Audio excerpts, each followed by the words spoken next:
Mike Tyson just got dropped by a left hook in new leaked sparring footage. This comes after a recent video clip which showcases Tyson landing an impressive blow that sent his sparring partner through the ropes.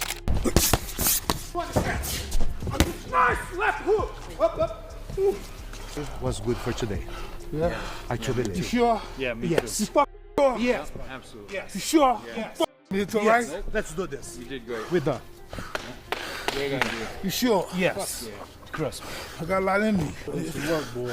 Just getting started. Tyson has shared insights into his technique, emphasizing the agility and quick reflexes required for his iconic knockouts. He explained how, for a clean knockout punch, it's not only about strength, but also about speed and timing. His strategy remains a blend of power and precision, elements he plans to bring into the fight against Paul. Former heavyweight champion Shannon Briggs has consistently praised Tyson, particularly his ability to execute offensive moves on both sides, making him unpredictable. According to Briggs, Tyson's training approach and deep understanding of the sport position him as a formidable opponent despite the age difference with Paul. There's got to be one thing that really separates him from the pack as boxers, not from fans. I mean, just speed Yeah. for us. If somebody's so fast that when you go to punch and they beat you to the punch, or it's dangerous. And he was just ferocious. I think a lot of times too, the fear factor of going into a fight with a guy like that, nobody has seen a guy like that to that point. Here he not really fighting left-handed. He going both ways. You know what I'm saying? He was squaring up. He was doing things that you really it's hard to train for. So he was just so dangerous. That's why I'm gonna beat you with. I'm gonna beat you with speed. Nice left hook. Up. It was good for today. Yeah. I truly You sure? Yeah, me Yes. too. You sure? Yeah. Absolutely. You sure? Yeah. Fuck with me, it's all Yes. right? Let's do this. You did great. We're done. We're gonna do it. You sure? Yes. Trust me. I got a lot in me. It's work, boy. Just getting started. Tyson recently called Jake Paul fat in a lighthearted jab, but Paul countered, stating he's not overweight, but in fact has bulked up as a heavyweight. Paul's defense is part of his confidence building ahead of the fight, adding a psychological layer to the pre-fight banter. I know he's in his prime, he's fat. I'm not fat. He should be lean and mean, he's fat and funky. He's heavyweight. He's fat. You, Mike. I don't know if he's in his prime, he's fat. He should be lean and mean, he's fat and funky. I saw him with his shirt up the other day, he's fat. Jake Paul raised the stakes by offering Tyson a $5 million bet on the fight's outcome. Paul's gesture is a blend of confidence and an attempt to challenge Tyson's competitive spirit. This bet is part of Paul's broader strategy to provoke Tyson, aiming to get the veteran boxer invested emotionally as well. How does Jake Paul's $5 million bet with Tyson raise the stakes for this match? Would you make a similar wager? I have no standing. I don't gotta pay Mike. I don't gotta go get the tattoo. I don't have to film it. I don't have to talk to you guys about it. And I'm feeling something. I'm just wondering if you guys are. I mean, this is very effective. Hey, they're gonna forget about what you do. They're gonna forget about what you say. They're not gonna forget how you made them feel. This is a very effective thing for me. Jake Paul has $5 million that says the most ferocious boxer of all time cannot stay with him for 8 minutes. Nate Diaz stayed with him, and those were 3-minute rounds, weren't they? They did all 8 of them, 24 minutes. Tyson Fury's little brother, Will, he went with him, even found a way to win. I believe that was 8 rounds. I could be wrong though, and it was 10. Gene Kilroy, a longtime friend of Tyson, remarked that the boxer's present-day version is impressive beyond expectation. Kilroy observed that Tyson's recent commitment to training and conditioning for the fight is astonishing for his age, suggesting that he may still surprise his younger opponent. Do you believe Gene Kilroy's claims about Tyson's impressive form, or does age make too big of a difference? Difference between wisdom and knowledge. Knowledge is knowing, wisdom is doing. Yeah. You know, a lot of people know, but Here's what I say. Yesterday is history. Tomorrow's a mystery. Now I tell people, Today is a gift. listen to me. The present. You can have kids. They can love you, but they can f up. But if they respect you, they don't f up. Respect is everything. I don't want people to love me, respect me. And I say people get jealous of you. Yeah, the strongest I've ever, and I know you since you're 13. I think this impressed the shit out of me. Nothing impresses me. You know, I'm gonna tell you the truth. I don't lie. I was worried about him traveling here, traveling there. He's not getting. I can sleep now at night. This is great. My mother died when I was 16. I wonder if she came back to life, would she know who I am? What's that? My mother died at 16. If she came back to life, I wonder if she recognized me. Yeah, she would. She would. Yeah. Tyson hinted that Paul might be underestimating the fight due to their age difference. Tyson noted that Paul's confidence in his youth could lead him to underestimate the intensity Tyson still brings to his training sessions, a mistake that could backfire if Paul isn't as prepared. I don't think he's taking this serious. I'm sorry? I don't believe Jake is taking this serious. Really? Why do you say that? Well, I just don't think so. I think he believes he's the young guy. I'm the quasi-retirement child or whatever they may think I am, and he thinks this is going to be an easy touch. What led you to take this challenge on? Why are you doing it? Because I can, and I'm going to be successful doing it, and it's easy. Well, I'm watching you train. It doesn't look easy. It looks like you're putting yourself through hell. Training's hell, but the fights are always easier than training. Joe Egan, Tyson's friend and former sparring partner, recounted sparring sessions that highlighted Tyson's unmatched power and speed. Egan describes Tyson as a force of nature, remembering how his friend's strength and quick strikes were near impossible to counter, even for experienced fighters. But I was so relaxed. Next one, I look into the ring, and Mike's pacing the ring with his shirt off. His body, his physique was incredible. His biceps, his chest, his neck, incredible. I hadn't seen him stripped to the waist. Yeah. And I'm looking, I'm thinking, that's not the same 17-year-old boy I met yesterday. That's not the same 17-year-old boy I ran with this morning. That's not the same 17-year-old boy I sat next to on the minibus getting here. Yeah. Then Cuss pointed to one of the big men to get in. He was knocked spark out. I tell people, I say it all the time, I ruined a good pair of underpants at that moment in time. I shit myself. There's no way a 17-year-old should have that power. He knocked a couple more out. I got in, I got battered for 3 minutes, got out. A couple more, got in. Then I was back in again. I'd done 6 minutes with him that day. But the madness in me, George, because I do believe fighters have to have a little bit of madness in them. I took some serious punishment off that man over 2 years. He made me cry so many times. But psychologically, I believed if I could take Mike Tyson's punishment, I could take anybody's punishment. Because he was such a power puncher. He used to speak to my mum on the phone regular, oh, Mrs. Egan, chatting away, and she'd say to him, oh, Mike, thank you so much for looking after my son. But he was minding me as well. Even though he was battering me, he was minding me.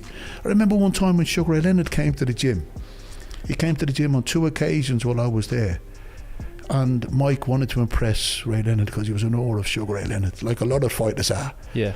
And Mike savagely beat his sparring partners this day. In preparation for his bout, Tyson explained his knockout punch techniques, highlighting the need for speed in addition to power. His teaching emphasizes the efficiency of movement, where a successful knockout punch should be both rapid and accurately timed, leaving opponents no time to react. What does it take for a real knockout puncher to get the job done? Well, there's a certain kind of knockout puncher. There's something, being a big man really doesn't matter. It has no significance in knocking out someone. The main point is the quickness and what you throw the punches and the leverage is what you have in the shoulder snap. And the object of really knocking out an individual is throwing a punch where he can't see. And when there's combination punches, and when you throw punches, and the other two punches that come to the head are the knockout punches. And then again, there's one punch knockout punches, which they throw one punch to the body, boom, and then the other punch to the head, which again, the opponent's mind is so preoccupied on the one punch, which rattles him just a little bit, and then that's when the other punch comes in. Joe Rogan recently discussed the Tyson-Paul matchup on his podcast, expressing enthusiasm for the exposure this fight could bring to boxing. Rogan views it as an opportunity to rekindle mainstream interest in the sport, highlighting the event's potential to become a monumental moment for boxing fans. Like Anderson Silva, man, that broke my heart when you lost to Jake Paul, bro. And like, hey, you got this little kid, bro, like, you know, and he's doing his thing, right? You see that he's an athlete. You see that he's working on his style of fighting, you know what I mean, when it comes to boxing. But at the end of the day, it's still he picking at every MMA head, right? And he's fighting Tyron Woodley, Ben Askren, now Anderson Silva. And then guess who he said probably gonna be next, right? Jake Paul. No, Andrew Tate. The name that he was talking about was Diaz, though. Yes. At first. Well, the Diaz fight is a big name and a big money fight, but he's a lot bigger. He's a lot bigger than Nate. But that's the point. Yeah. He wants as many advantages. He is doing it smart, but at the same time, he embarrassing all of us. Like, for real. Like, and it's sad because, like, he's saying all these different things and he's talking about and having these real conversations that need to be had, but it's coming from him. During a recent face-off, Paul made a concerted effort to intimidate Tyson, claiming he would knock out the boxing legend. This pre-fight posturing aligns with Paul's strategy of getting under his opponent's skin, though Tyson's calm demeanor suggests that he isn't easily rattled. Jake Paul attempts to intimidate Mike.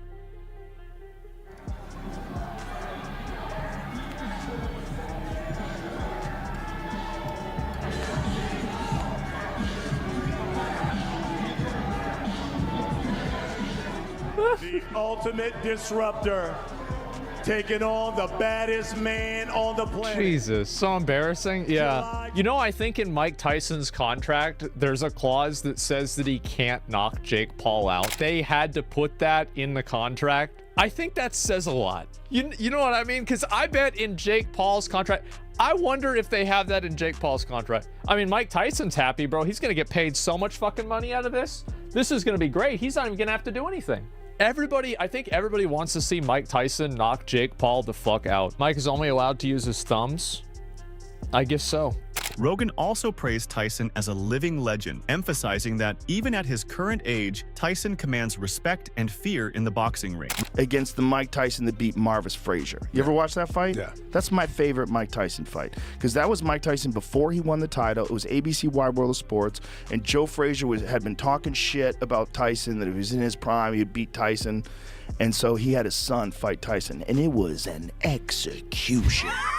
It was an execution. Is that the one in Atlantic City where it lasted one round? One round. Hey, let's watch it, because it's one of my favorite fights to watch Tyson, because it's Tyson in his prime where he was terrifying. He was so fast, and he would do angles, and he was bobbing and weaving. You couldn't hit him, and he was just coming at you. And he was young. He was 20 years old at the time. He couldn't be stopped. No one had the solution.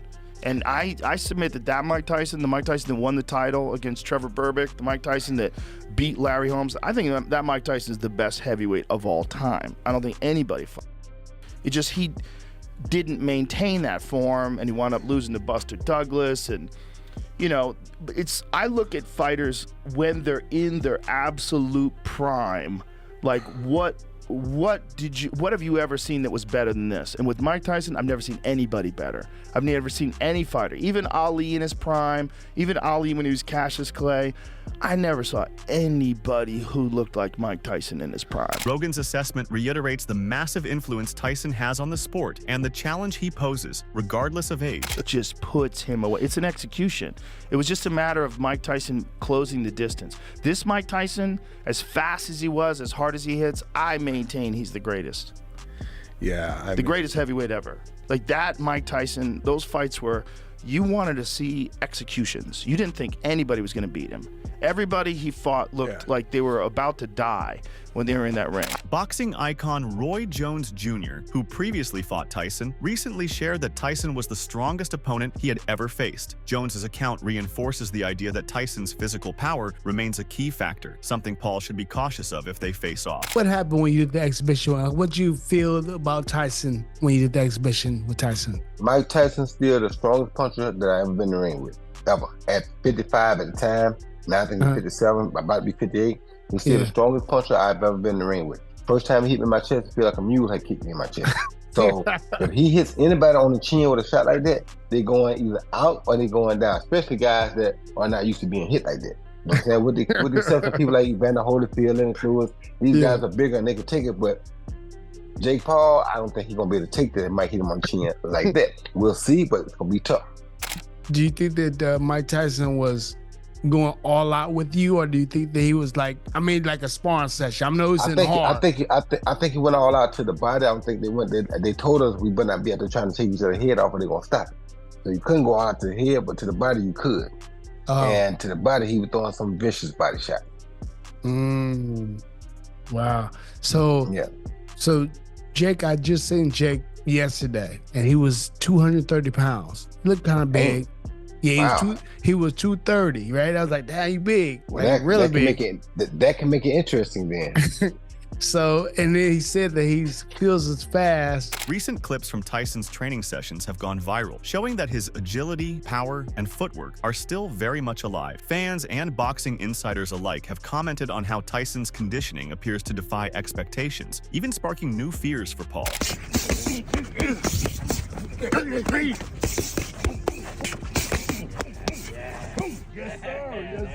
Yes, sir. That's the one. Boxer Ryan Garcia, a rising star, called the prospective Paul versus Tyson matchup awesome, but shared concerns about Tyson's well-being due to the considerable age difference. Garcia's comments reflect a mix of excitement and caution about the toll this fight could take on the veteran. I like Jake. That's it. You think he's doing a good job? Yes. What do you think about the Tyson fight that he just announced? That's awesome. Yeah, dude. Try to fight Tyson. If he knocks you out, but at least you fought Tyson. That's cool. At this point, I think Tyson's 58, right? Well, that's not okay. You know, he's like 60 years old. But how much of his power you think he lost? You think it's still Mike Tyson? I think like that's the last thing to go. Revisiting Tyson's loss to Buster Douglas in 1990, considered one of the biggest upsets in sports history, reminds fans that Tyson, despite his legendary status, has faced unexpected defeats. This fight serves as a testament to the unpredictability in boxing, underscoring that Tyson's fame doesn't guarantee victory. Will Tyson's status as a boxing legend give him an edge over Paul, or does it add pressure to meet high expectations? Let me tell you something that's really interesting. When I lost my fight to Buster Douglas,